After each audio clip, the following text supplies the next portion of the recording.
Get on the plane and go.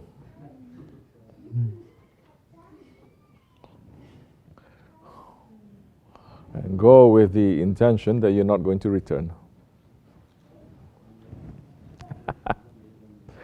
Go with the intention you're going there to die. Don't make any plans. You're supposed to do that for your Hajj, no? But so many I'm watching, they already make plans what to do after they come back from Hajj.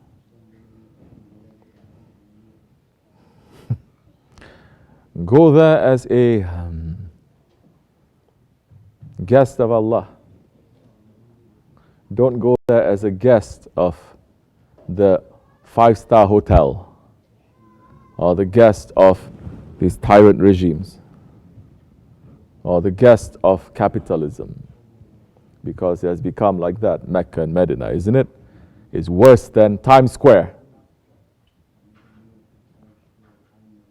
It's worse than Times Square. Times Square is supposed to be Times Square. There's nothing wrong with Times Square because Times Square doesn't try to be something else. It is supposed to be the center of capitalism. Buying and selling. Looking around, flashing lights, so many ilahs around. But Kaaba is suffering right now. The Kaaba is very, very, very much in pain right now. Just as it was in pain when the Holy Prophet ﷺ before he was born. And it rejoiced when the Prophet is born because it says, now I'm going to be clean again. Now the Kaaba is very dirty.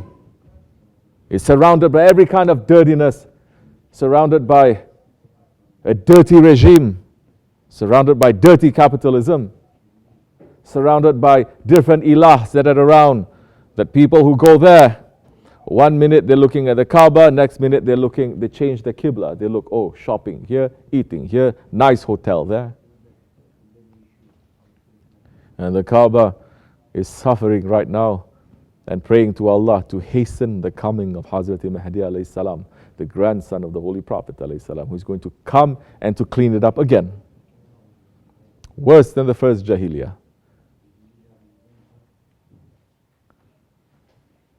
So, go to the Umrah as a guest of Allah. Don't go there as a guest of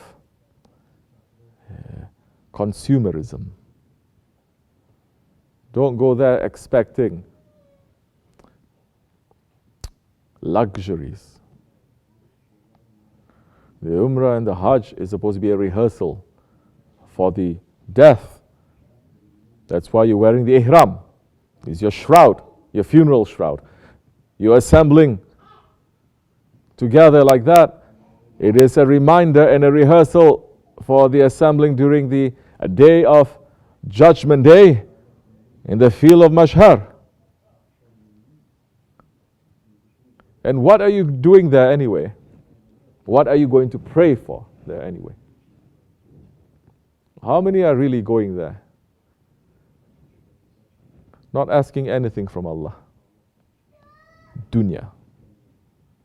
Just asking from Allah for forgiveness and to become closer to Him and to His beloved ones. Or how many are going there in the name of Islam? They've fallen into superstition too. Going there praying for dunya. That Allah subhanahu wa ta'ala is saying, I don't give value to a dunya as much value as I give to a wing of a mosquito. A mosquito has 4 wings. Allah does not give value of this whole world with everything in it as much as He gives value to 1 wing of a mosquito. And so-called Muslims, believers are going there, opening their hands in front of the Kaaba, asking for the dunya. As if the Muslims are living in the worst of times in the matters of dunya right now. We are living in the best of times in the matter of dunya right now. I'm not talking about political oppression here and there. I'm talking about how much the ummah has of this dunya. Never we had that much wealth. And in reality, we're supposed to get more too. But those shaitans, they are holding our rights of oil and everything and not giving to, it's supposed to be shared to the whole ummah. But they're keeping it. very buddies with those other ones.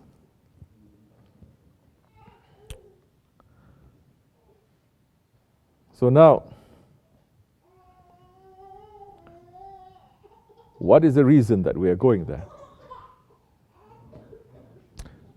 Let me tell you a story. Seyh Effendi himself said this. One time, he went to the Hajj. He went to the Hajj several times. And he was sitting there in front of the Kaaba, because just to look at the Kaaba too, it is a worship. Just to look at a Kaaba. That's why Muslims, they always have pictures of the Kaaba in their house, because just to look at it is considered a worship. Just to look at ayats, you get blessings and it's considered a worship. You don't have to know how to read it too so much, because there's light there, it's going to give it to you. And you have respect. So many, they know how to read the Quran, they don't have respect. Bring that kid down. They don't have respect, especially these Arabs. Again, I'm hating the Arabs. You see them in the Haramain, their feet pointing to the Kaaba, opening the Quran and reading, or lying down and reading Quran Kareem, the words of Allah subhanahu wa ta'ala. What do you think? There is a magazine? Foolish ones. Everyone going back to their Jahil identity. That's what happens when you left the Ottomans. You go back to your Jahiliya identity. They spend millions to preserve their Jahiliya archaeology and heritage, but they're destroying whatever holy prophet, Sahabe Kiram and Awliya Allah they brought. They found one wall that belongs to a king before the prophet came, that he is a mushrik. They got very excited, they keep everything. But they're destroying everything that the prophet came and built. They burned the date trees that himself he planted. This is not the work of humans, of course. This is the work of shaitans. So, Seyh Effendi was sitting in front of the Kaaba and he was looking. And Seyh Effendi is saying, to look at the Kaaba, it is worship. To look at the shape of the Kubba, to look at Medina Sharif, it is a worship. Oh, you cannot say it is a worship, it is shirk. Who do you think is looking there? Who is looking? Who? Allah. Isn't Allah always looking at His Holy Prophet ﷺ? So, if we look to where Allah is looking, that is a shirk. Only shaitan is saying that. Then what about those ones? The Kaaba is a stone. What about those ones? They've become beloved to Allah. What about looking at them now? The Kaaba is a stone.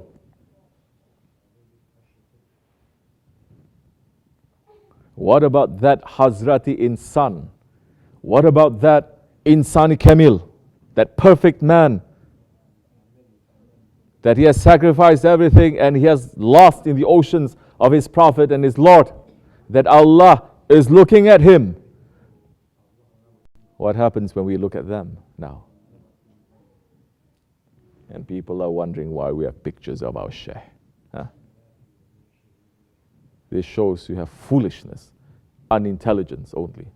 Then you should be lost in your foolishness. Don't come around those ones that are trying to believe. But Seyh Effendi was sitting and making zikr, and he brought a few people with him. They were not his murids, they were murids of other sheikhs. He's making a zikr. He looked at this man. This man is crying, and Seyh Effendi was very impressed. He was very moved. He was like, Subhanallah, what kind of love he has for his Lord now. He's asking, I wish I had that kind of love, he said. Something came to his heart, and he said, after the man is finished worshipping and crying so much, saying, where? And the irony of it, the funny thing about it is that one's name is the servant of the one who provides, the servant of the provider.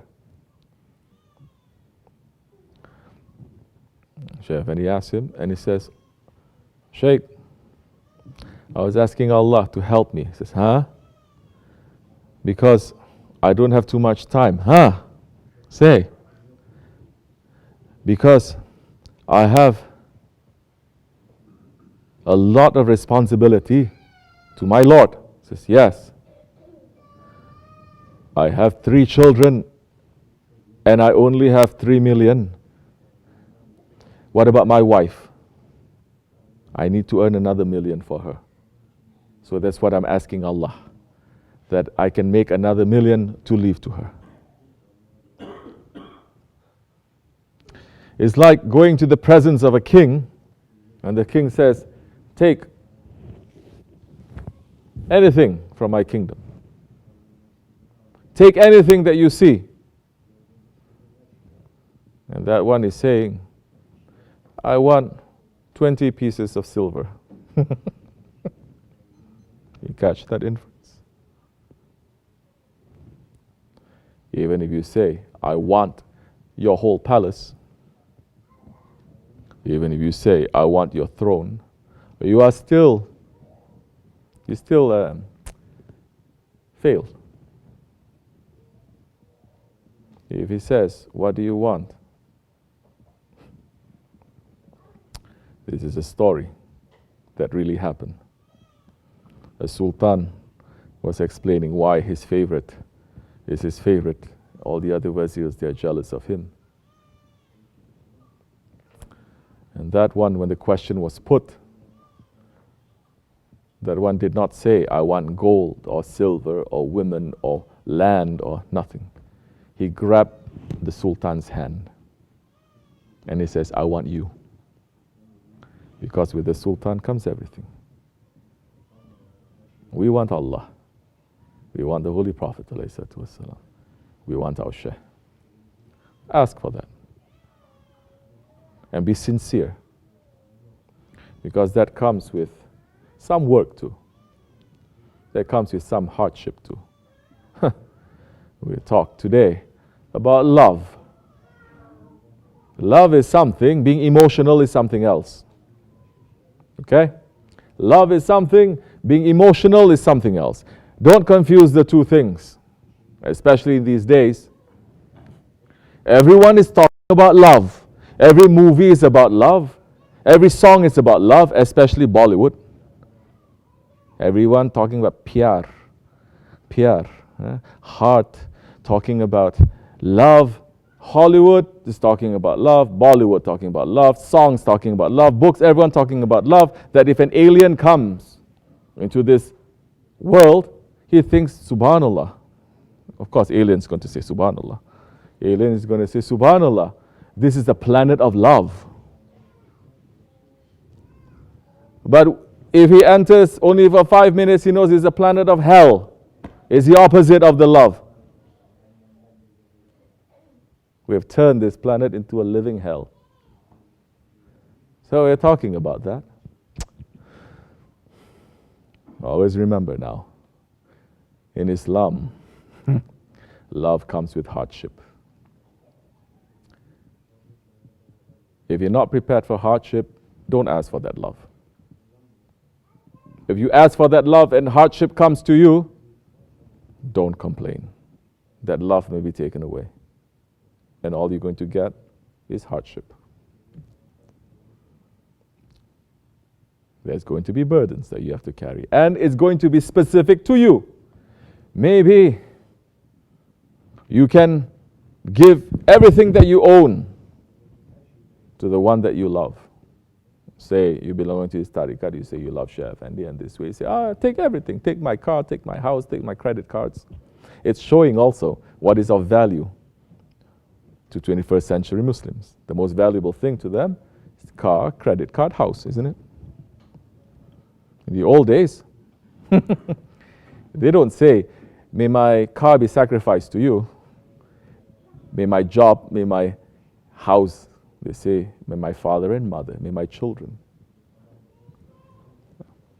Say you want to sacrifice everything to. And you sacrifice everything. But maybe that's easy for you.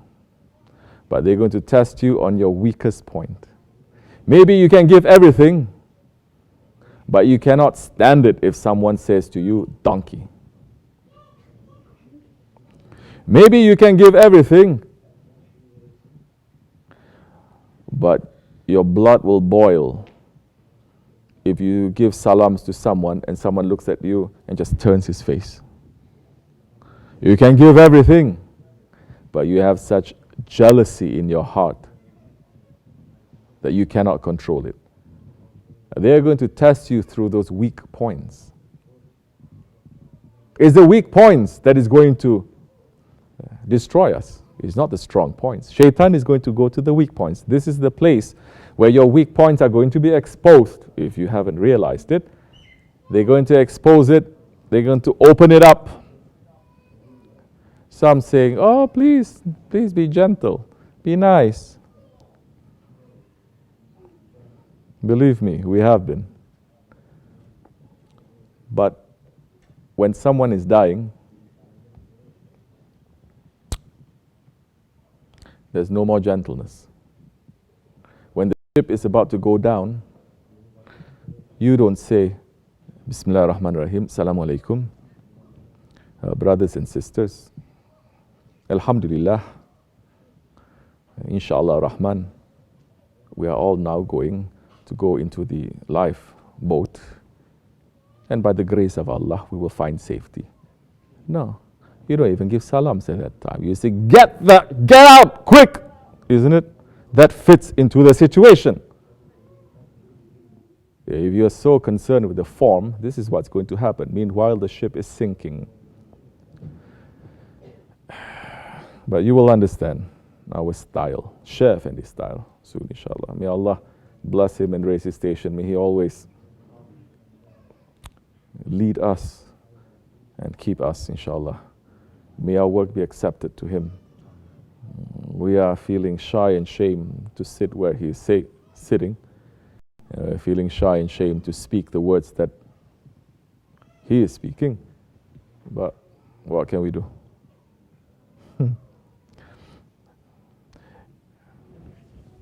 Last few months, before Seyh Effendi was veiled, he used to send me to Puscky.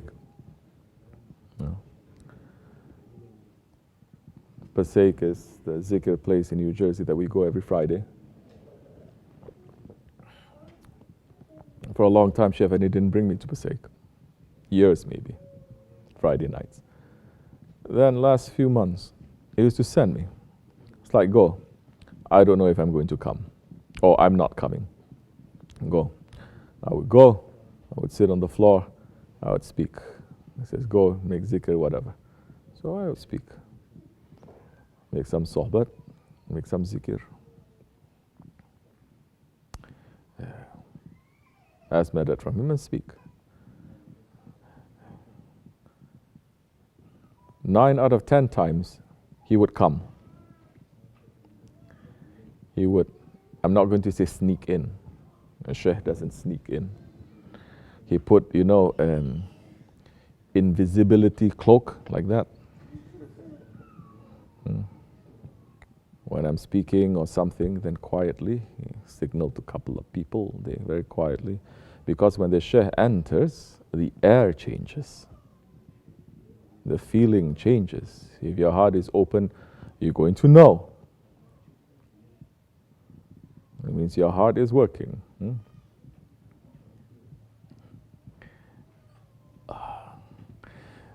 So sometimes he would, then after a certain while, I know that he's going to come, so I'm almost prepared. I'm always speaking and looking around and sensing and reading everything and everyone. Because if somebody moves a different way, I know, oh, Seyh Effendi is here. So he would put invisibility on everyone too, he used to, so that everyone is like relaxed. He would come in, and it's divided between the men and the women's part. This is women's, this is men.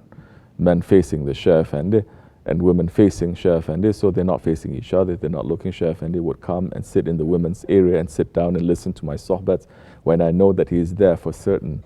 And tell you the truth, So many times I know that he's there. I would not talk.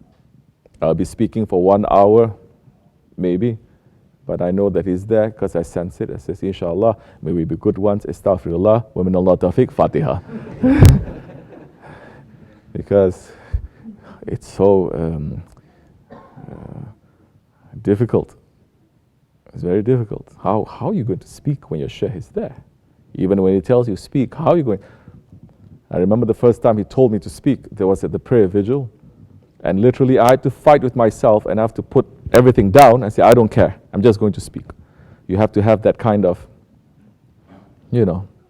courage to speak then. But this was different. This was when he surprised me. And then when I speak, sometimes I speak and I don't want to say anything that he hasn't said. But sometimes he makes me to open certain things up.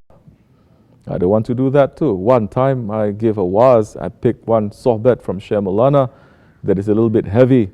Later on, like after the Jummah, somebody asked a question, what does Sheikh Maulana say? This, and this is a high spiritual sohbet. And he says, who's saying that? He says, we heard it in the waz. He didn't even look at me. He says, mashallah, such spiritual sohbets people are giving these days. I could sit there and say, what do you mean? It's not my fault. It's Sheikh Maulana's words. You told me to. I just kept quiet. It's true. Astaghfirullah. So he would not sneak in. He would come quietly. He would sit. But sometimes I completely would not know that he's there. I'd speak. Then after everything is over, because he's still with the woman, then they told me that Sheikh Effendi was here. He was here the whole time. There was time where my courage dropped, And I was like, what did I do? I'm saying that because he's listening to us now.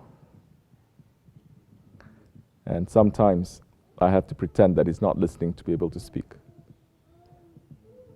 If I know that he's listening, I wouldn't be able to speak. Then every word that comes out of my mouth, to me, I'm saying it is a lie. It is untrue. It is not haqq, based on me. So, may he guide us, inshallah. That much is enough. Assalamu alaikum. Okay.